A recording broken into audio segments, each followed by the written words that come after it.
Classification of എൻജിൻ്റെ ആറാമത്തെ സെഷനാണ് ഇപ്പോൾ നോക്കാൻ പോകുന്നത്. അപ്പോൾ ഇതിൽ നമ്മൾ നോക്കിക്കൊണ്ടിരുന്നിരുന്നത് classification of engine according to ignition ആയിരുന്നു, ടൈപ്പ് ഓഫ് ഇഗ്നിഷൻ. അതിൽ നമ്മൾ സ്പാർക്ക് ഇഗ്നിഷൻ നോക്കി. ഇനി നോക്കാൻ പോകുന്നത് കംപ്രഷൻ ഇഗ്നിഷൻ എൻജിനെ കുറിച്ചിട്ടാണ്. അപ്പോൾ കംപ്രഷൻ ഇഗ്നിഷൻ എൻജിൻ എന്ന് പറഞ്ഞാൽ നമുക്ക് ആദ്യം അറിയേണ്ടത് അത് ഡീസൽ ഫ്യൂവൽ ഉപയോഗിച്ച് വർക്ക് ചെയ്യുന്ന എൻജിനുകളാണ്. അതിലെങ്ങനെയായിരിക്കും ഫ്യൂവലിനെ ഇഗ്നൈറ്റ് ചെയ്യുക എന്ന് പറയുകയാണെങ്കിൽ ഡീസലിനെ പറ്റി സ്പാർക്ക് പ്ലഗ് ഒന്നും ഉപയോഗിക്കില്ല. പകരം കംപ്രഷൻ സമയത്ത് നമ്മൾ ഹൈ കംപ്രഷൻ കൊടുക്കുന്ന സമയത്ത് ആ ഗ്യാസ് എന്താണോ കംപ്രഷൻ ചേമ്പറിലുള്ള ഗ്യാസ് അത് ഹീറ്റ് ആവും. നമ്മൾ നേരത്തെ പറഞ്ഞിട്ടുണ്ടായിരുന്നു, കംപ്രഷൻ പ്രഷർ കൂടുന്നതനുസരിച്ച് ടെമ്പറേച്ചറും ഇൻക്രീസ് ചെയ്യുന്നുണ്ട്.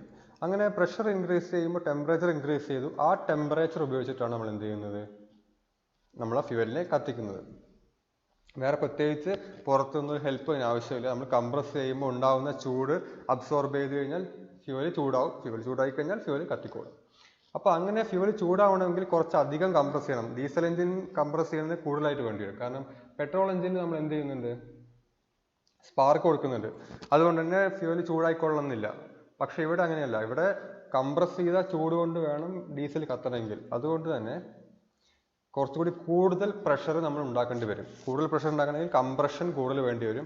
അതുകൊണ്ട് തന്നെ കംപ്രഷൻ ഇഗ്നിഷൻ എൻജിൻസിൽ കംപ്രഷൻ റേഷ്യോ വളരെ കൂടുതലായിരിക്കും. ഡീസൽ എഞ്ചിന് കംപ്രഷൻ റേഷ്യോ കൂടുതലാണ്, പെട്രോൾ എഞ്ചിന് കംപ്രഷൻ റേഷ്യോ കുറവായിരിക്കും. വേറൊരു പ്രത്യേകത എന്ന് പറഞ്ഞാൽ കംപ്രഷൻ ഇഗ്നിഷൻ എഞ്ചിൻ അല്ലെങ്കിൽ ഡീസൽ എഞ്ചിനുകളിൽ ഫസ്റ്റ് ഇൻടേക്ക് സ്ട്രോക്ക് അല്ലെങ്കിൽ സക്ഷൻ സ്ട്രോക്കിന്റെ സമയത്ത് എയർ മാത്രമേ ഉള്ളിലേക്ക് എടുക്കുന്നുള്ളൂ. സിലിണ്ടറിനുള്ളിലേക്ക് എയർ മാത്രമാണ് കയറി വരിക. ഡീസൽ എഞ്ചിൻ്റെ കാര്യമാണ് ഇപ്പോൾ പറയുന്നത്. പെട്രോൾ എഞ്ചിനിൽ എങ്ങനെയായിരുന്നു? പെട്രോൾ എഞ്ചിനിൽ എയറും ഫ്യൂവലും വേറൊരിടത്ത് വെച്ച് മിക്സ് ചെയ്തിട്ട് അത് മൊത്തം എല്ലാം കൂടിയാണ് എന്ത് ചെയ്യുന്നത്, സിലിണ്ടറിനുള്ളിലേക്ക് കയറി വരുന്നത്. പക്ഷേ ഇവിടെ ഡീസൽ എഞ്ചിൻ്റെ കാര്യം പറയുകയാണെങ്കിൽ എയർ മാത്രമാണ് എന്ത് ചെയ്യുന്നത്, സിലിണ്ടറിനുള്ളിലേക്ക് വരുന്നത്. അപ്പോൾ ഫ്യൂവൽ എങ്ങനെയാണ് കയറി വരിക? ഫ്യൂവൽ വരാൻ വേണ്ടി വേറൊരു വഴിയുണ്ട്. അത് നമ്മൾ ഇഞ്ചക്ടർ എന്ന് പറയുന്ന ഒരു പാർട്ട് ഉപയോഗിക്കും. ഫ്യൂവൽ ഇഞ്ചക്ടർ അല്ലെങ്കിൽ ഡീസൽ ഇഞ്ചക്ടർ എന്ന് പറയും. ഡീസൽ ഇഞ്ചക്ടർ എവിടെ ഉണ്ടായിരിക്കുക? സിലിണ്ടറിൻ്റെ ഉള്ളിലായിരിക്കും ഉണ്ടായിരിക്കുക. ഈ ഫ്യൂവല് നമ്മൾ എന്ത് ചെയ്യും, കംപ്രസ് ചെയ്ത എയറിലേക്ക്, ആദ്യം പറഞ്ഞു സക്ഷൻ സ്ട്രോക്കിൽ എയർ മാത്രമാണ് കയറി വരിക. അപ്പോൾ കംപ്രഷൻ സ്ട്രോക്കിൽ എയറിനെ മാത്രമാണ് കംപ്രസ് ചെയ്യുന്നത്. കാരണം ആ സിലിണ്ടറിനുള്ളിൽ എന്താണുള്ളത് അതിനെ കംപ്രസ് ചെയ്യാൻ പറ്റുള്ളൂ. അപ്പോൾ സക്ഷൻ സ്ട്രോക്കിൽ എയർ മാത്രം കയറി വരും, കംപ്രഷൻ സ്ട്രോക്കിൽ എയറിനെ മാത്രം കംപ്രസ് ചെയ്യും. അങ്ങനെ കംപ്രസ് ചെയ്യുമ്പോൾ എയറിൻ്റെ പ്രഷർ കൂടുകയും എയറിൻ്റെ ടെമ്പറേച്ചർ കൂടുകയും ചെയ്യും. എയർ ചൂടാവും. അങ്ങനെ ചൂടായിരിക്കുന്ന ടെമ്പറേച്ചറിലേക്ക് അല്ലെങ്കിൽ ചൂടായിരിക്കുന്ന എയറിലേക്കാണ് നമ്മൾ എന്ത് ചെയ്യുന്നത്, ഈ ഇഞ്ചക്ടർ ഉപയോഗിച്ചിട്ട് ഫ്യൂവലിനെ, അതായത് ഡീസലിനെ ഇഞ്ചക്ട് ചെയ്യുന്നത്. വളരെ ചെറിയ ചെറിയ പാർട്ടിക്കിൾസ് ആയിട്ട് ഫ്യൂവലിനെ ഇഞ്ചക്ട് ചെയ്യും. ഇഞ്ചക്ടറിൻ്റെ വർക്കിംഗ് നമുക്ക് വിശദമായി പഠിക്കാറുള്ളത് കൊണ്ട് ഇപ്പോൾ നോക്കുന്നില്ല. തൽക്കാലം അറിഞ്ഞിരിക്കുക, ഫ്യൂവലിനെ ഇഞ്ചക്ട് ചെയ്യുന്നുണ്ട്. അപ്പോൾ എയർ ചൂടായിരിക്കുകയാണ്, അവിടേക്ക് നമ്മൾ ഫ്യൂവൽ ഇഞ്ചക്ട് ചെയ്തു. അപ്പോൾ ആ എയറിൻ്റെ ചൂട് അവിടേക്കും കിട്ടും, ഫ്യൂവലിനും കിട്ടും. അങ്ങനെയാണ് ഫ്യൂവൽ എന്ത് ചെയ്യുന്നത്, കത്തുന്നത്. അപ്പോൾ എപ്പോഴാണ് ഫ്യൂവൽ കത്തുക? നമ്മൾ എപ്പോഴാണോ ഫ്യൂവൽ ഇഞ്ചക്ട് ചെയ്യുന്നത് അപ്പോഴാണ് ഫ്യൂവൽ കത്തുന്നത്. അതുകൊണ്ട് തന്നെ ഫ്യൂവൽ ഇഞ്ചക്ഷൻ അല്ലെങ്കിൽ ഇഗ്നിഷൻ സ്റ്റാർട്ട് ചെയ്യുന്നത് ഫ്യൂവൽ ഇഞ്ചക്ഷൻ ഉപയോഗിച്ചിട്ടാണ്. അത് ഇഞ്ചക്ടറാണ് ശരിക്കും എന്ത് ചെയ്യുന്നത്, ഫ്യൂവലിനെ ഇഞ്ചക്ട് ചെയ്യുന്നത്. അതാണ് ഫ്യൂവലിനെ കത്തിക്കുന്നത്. അപ്പോൾ പ്രത്യേകിച്ച് വേറെ ഒരു എക്യുപ്മെൻറ്റ് അതിന് ആവശ്യമില്ല. സ്പാർക്ക് പ്ലഗ് പോലത്തെ എക്യുപ്മെൻറ്റ്സ് ഒന്നും ഇതിന് ആവശ്യമില്ല. ഇനിയിപ്പോൾ നമ്മൾ ആലോചിച്ച് നോക്കുകയാണെങ്കിൽ കംപ്രഷൻ പ്രോസസ്സ് വളരെ ഏകദേശം സെയിം തന്നെയാണ് വരിക. കാരണം നമ്മൾ എയറിനെ ഉള്ളിലേക്ക് എടുക്കുന്നു, എയറിനെ കംപ്രസ് ചെയ്യുന്നു. എയറിനെ കംപ്രസ് ചെയ്ത് ടെമ്പറേച്ചറും പ്രഷറും ഉയർന്നിരിക്കുന്ന അവസ്ഥയിൽ നമ്മൾ അതിലേക്ക് കുറച്ച് ഫ്യൂവൽ ആഡ് ചെയ്യുന്നു. ഫ്യൂവൽ ആഡ് ചെയ്യുമ്പോൾ ആ ഫ്യൂവൽ കിടന്ന് കത്തിയിട്ട് ആണ് സംഭവിക്കുന്നത്. ഒരു ഭാഗത്ത് നിന്ന് ഇഞ്ചക്ടർ എവിടെയാണ് ചെയ്തത് അവിടെ നിന്നാണ് കത്തി കത്തി വരിക, എല്ലാ ഭാഗത്തേക്ക് എത്തിക്കോളും. ചെറിയ ഡിഫറൻസേ ഉണ്ടാവുള്ളൂ. പക്ഷേ നമ്മൾ ഈ കംപ്രഷൻ പ്രോസസ്സിനെ നമ്മൾ 4ആയി ഡിവൈഡ് ചെയ്യുന്നുണ്ട്. SI എഞ്ചിൻ്റെ കാര്യത്തിൽ നമ്മൾ 3 ഫേസുകളാണെങ്കിൽ കംപ്രഷൻ ഇഗ്നിഷൻ എഞ്ചിൻ്റെ കാര്യത്തിൽ 4 ഫേസുകളാണ് ഉള്ളത്. ഒന്നാമത്തത് ഇഗ്നിഷൻ ഡിലേ, രണ്ടാമത്തെ ഫേസ് റാപ്പിഡ് അല്ലെങ്കിൽ അൺകൺട്രോൾഡ് കമ്പസ്റ്റൻ, മൂന്നാമത്തെ ഫേസ് കൺട്രോൾഡ് കമ്പസ്റ്റൻ, നാലാമത്തെ ഫേസ് ആഫ്റ്റർ ബേണിംഗ്. ഈ 4 ഫേസുകളായിട്ടാണ് ഒരു കംപ്രഷൻ ഇഗ്നിഷൻ എഞ്ചിൻ്റെ കമ്പസ്റ്റൻ പ്രോസസ്സ് നടക്കുന്നത്.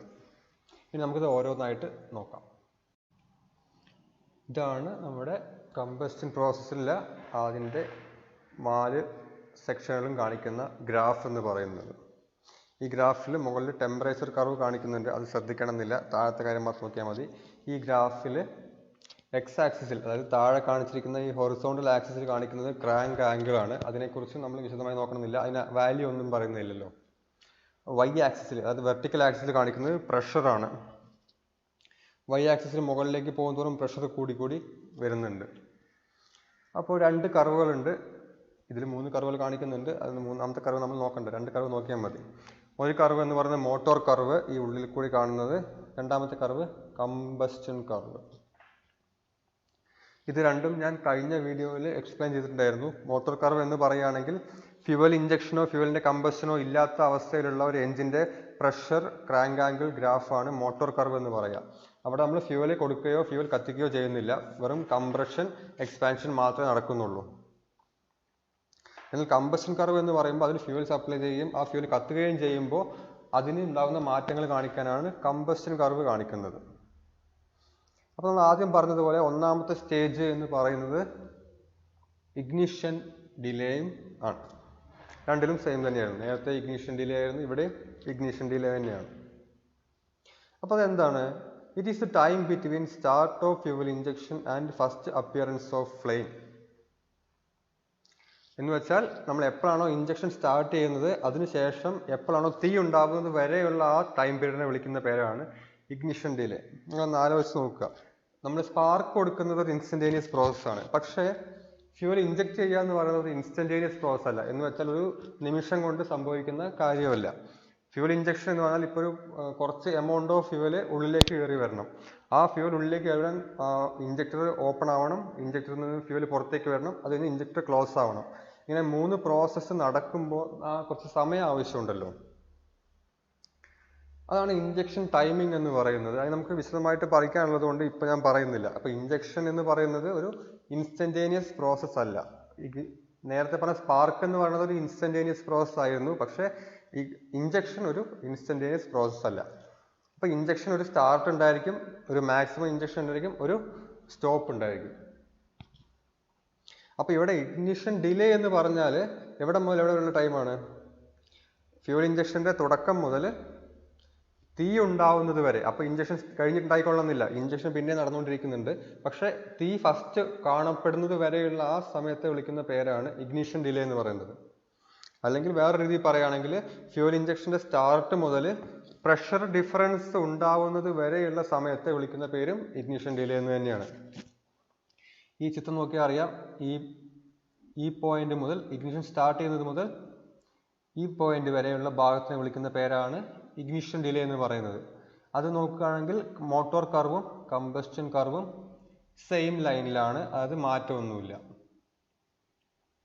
അപ്പോൾ ഈ ഇഗ്നിഷൻ ഡിലേ 2 രീതിയിലുണ്ട്. ഒന്ന് ഫിസിക്കൽ ഡിലേ, 2 കെമിക്കൽ ഡിലേ.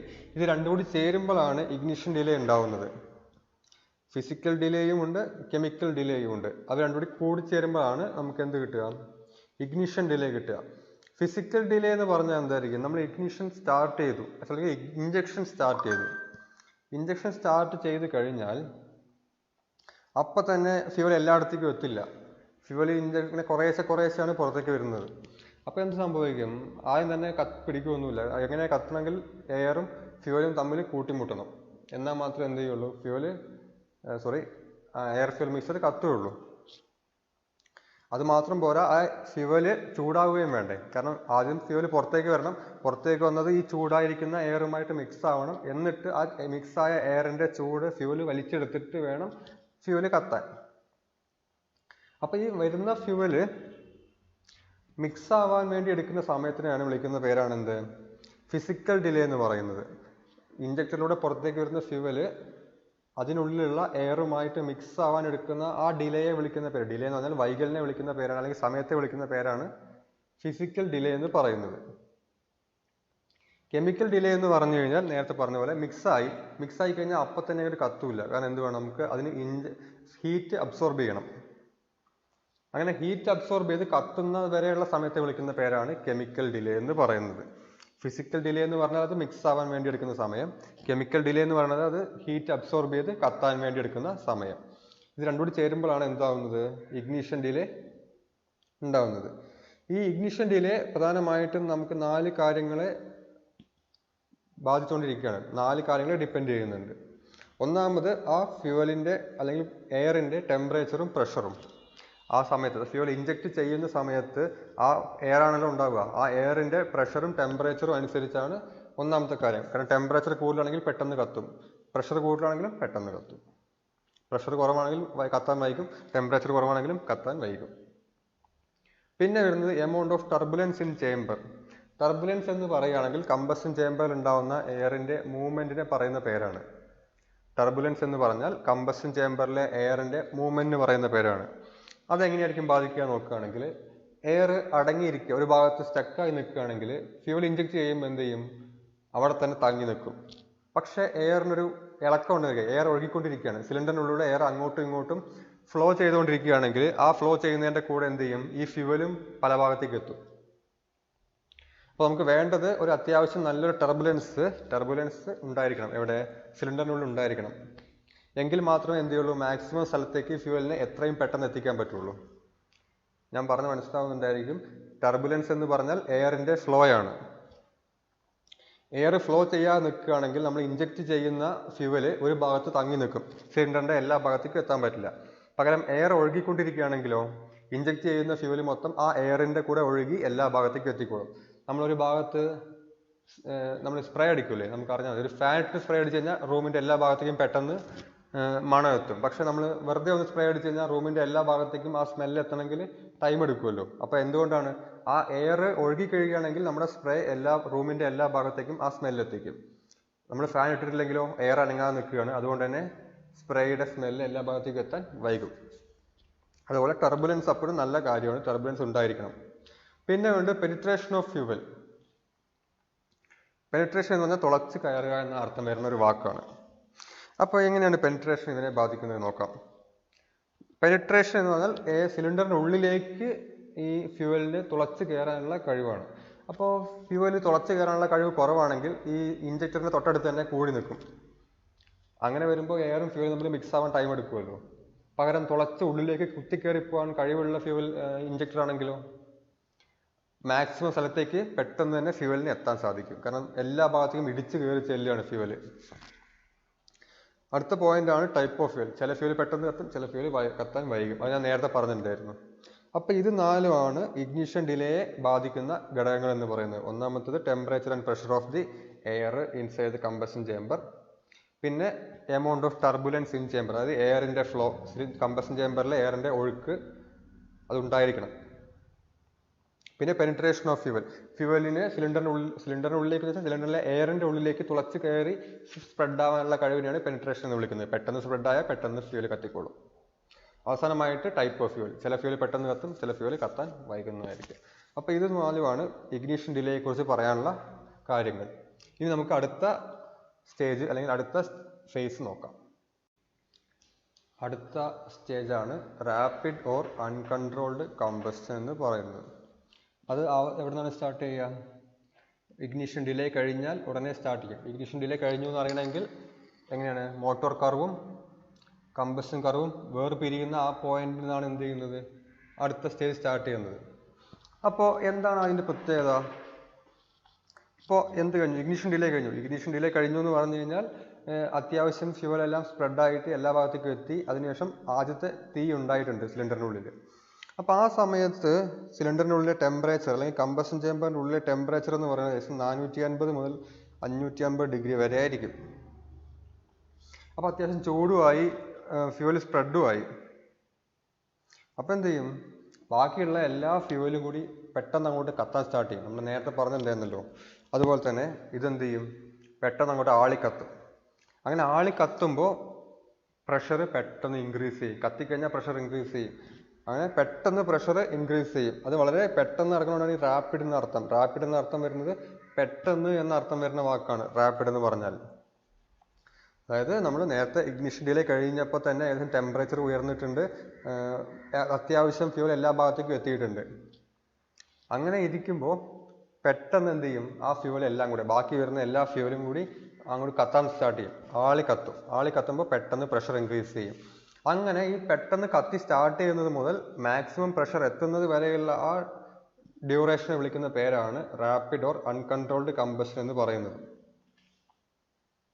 ഇവിടെ ഉണ്ടാകുന്നത് ഇഗ്നിഷൻ ഡിലേയുമായിട്ട് വളരെയധികം അടുത്ത് കിടക്കുന്ന ഒരു സംഭവമാണ്. കാരണം ഇഗ്നിഷൻ ഡിലേ ചെറുതാണെങ്കിൽ അതായത് ഇഗ്നിഷൻ ഡിലേ വളരെ ചെറുതാണെങ്കിൽ വളരെ കുറച്ച് ഫ്യൂലേ പുറത്തേക്ക് വന്നിട്ടുണ്ടാവുള്ളൂ. കുറച്ച് ഫ്യൂലേ പുറത്തേക്ക് വന്നിട്ട്, അതായത് ഇഞ്ചക്ടറിൽ നിന്നും പുറത്തേക്ക് വന്നിട്ടുണ്ടാവുള്ളൂ.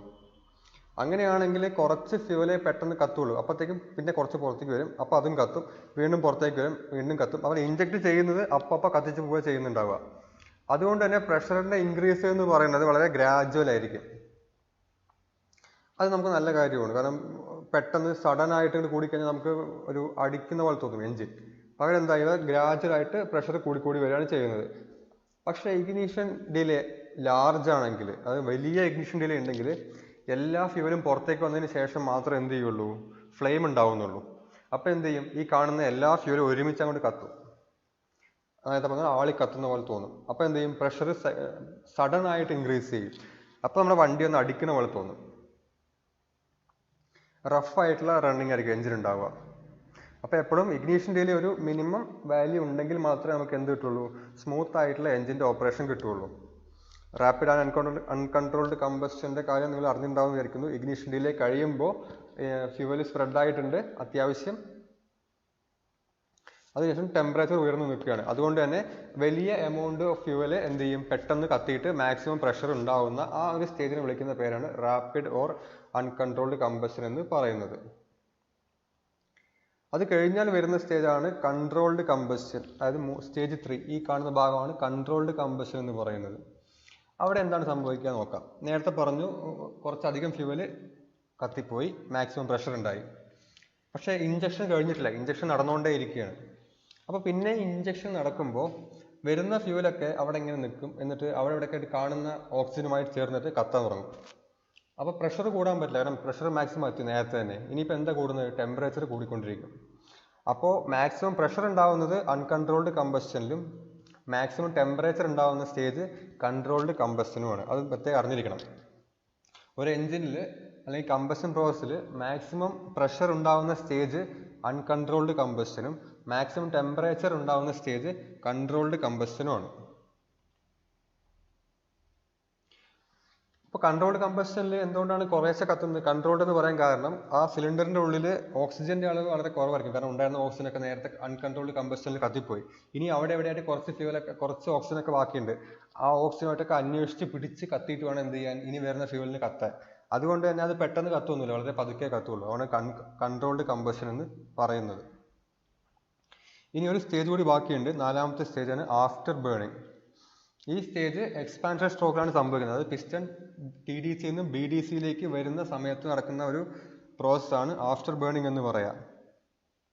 ഇവിടെ സംഭവിക്കുന്നത് അൺകൺട്രോൾഡ് കമ്പസ്റ്റനിലും കൺട്രോൾഡ് കമ്പസ്റ്റനിലും തീരാതെ കത്താതെ കിടക്കുന്ന വല്ല ഫ്യൂലും ബാക്കിയുണ്ടെങ്കിൽ അത് ഓക്സിജനുമായി ചേർന്നിട്ട് കത്തുന്നതാണ് ചെയ്യുന്നത്.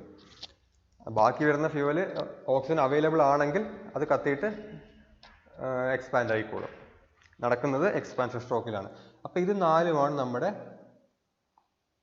4 സ്റ്റേജസ് ഓഫ് കമ്പഷൻ പ്രോസസ്സ് എന്ന് പറയുന്നത്.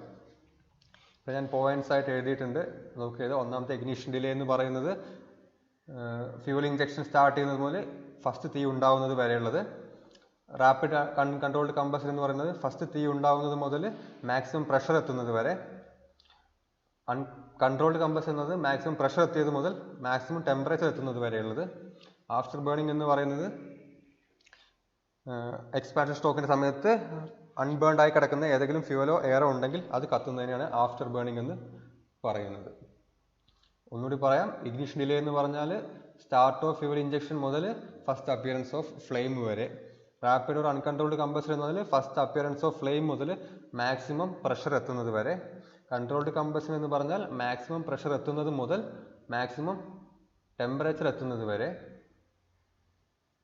ആഫ്റ്റർ ബേണിംഗ് എന്ന് പറഞ്ഞാൽ എല്ലാം കഴിഞ്ഞതിന് ശേഷം ബാക്കി വരുന്ന ഫ്യൂവല് എക്സ്പാൻഷൻ സ്ട്രോക്കിൻ്റെ സമയത്ത് കത്തിപ്പോകുന്നതിനെ വിളിക്കുന്ന പേരാണ്. ഇതാണ് നമ്മുടെ 4 stages of combustion process in CI engine എന്ന് പറയുന്നത്. നമുക്ക് SI എഞ്ചിൻ്റെയും CI എഞ്ചിൻ്റെയും ഡിഫറൻസ് എന്തൊക്കെയാണെന്ന് നോക്കാം. ഒരു 11 പോയിന്റ് ഉണ്ട്.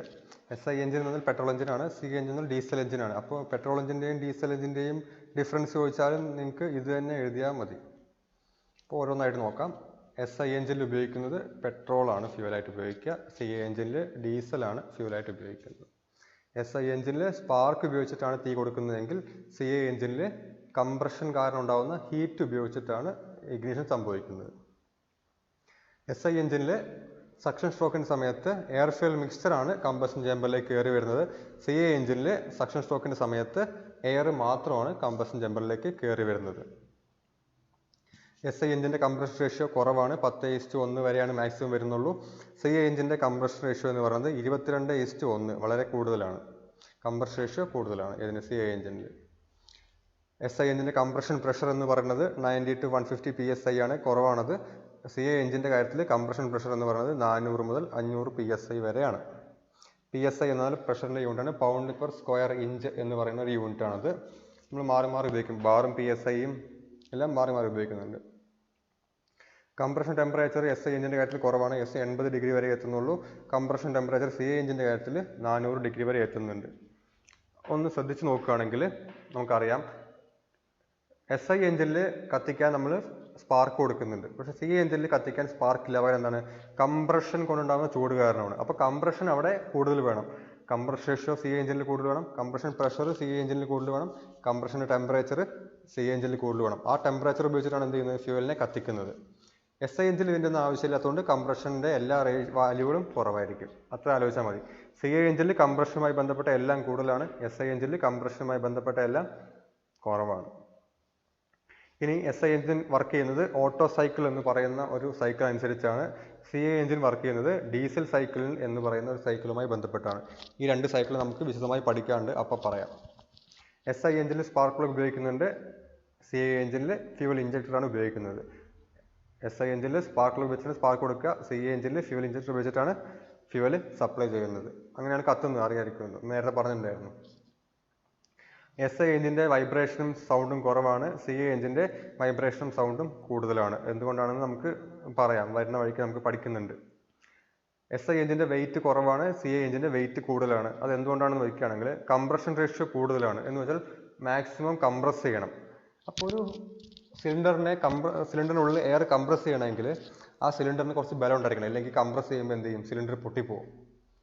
അപ്പോൾ കംപ്രഷൻ റേഷ്യോ കൂടുതലുള്ളത് CI എഞ്ചിൻ ആയതുകൊണ്ട് തന്നെ ബലം കൂടിയ സിലിണ്ടർ വേണ്ടതും CI എഞ്ചിനാണ്. അപ്പോൾ അതുകൊണ്ട് തന്നെ CI എഞ്ചിൻ്റെ വെയിറ്റ് കൂടുതലായിരിക്കും, കാരണം അതിന് കൂടുതൽ ലോഡ് എടുക്കേണ്ട ആവശ്യം വരുന്നുണ്ട്. പിന്നെ SI എഞ്ചിനിൽ കാർബറേറ്റർ ഉപയോഗിക്കുന്നുണ്ട്, CI എഞ്ചിനിൽ ഫ്യൂവൽ ഇഞ്ചക്ഷൻ പമ്പാണ് ഉപയോഗിക്കുന്നത്. ഇത് രണ്ടും നമുക്ക് വിശദമായി പഠിക്കാനുണ്ട്. അപ്പോൾ തൽക്കാലം ഈ 11 പോയിന്റ് നിങ്ങൾ അറിഞ്ഞിരിക്കുക. ഇതാണ് നിങ്ങൾ നോട്ടായിട്ട് എഴുതി വെക്കേണ്ടത്. ഈ വന്നിരിക്കുന്ന എല്ലാ സ്ലൈഡിലെ എല്ലാ നോട്ട്സും നിങ്ങൾ എഴുതി വെക്കണം. സംശയം എന്നുണ്ടെങ്കിൽ ഉടനെ തന്നെ തീർക്കുക, എത്രയും പെട്ടെന്ന് ചോദിക്കുക.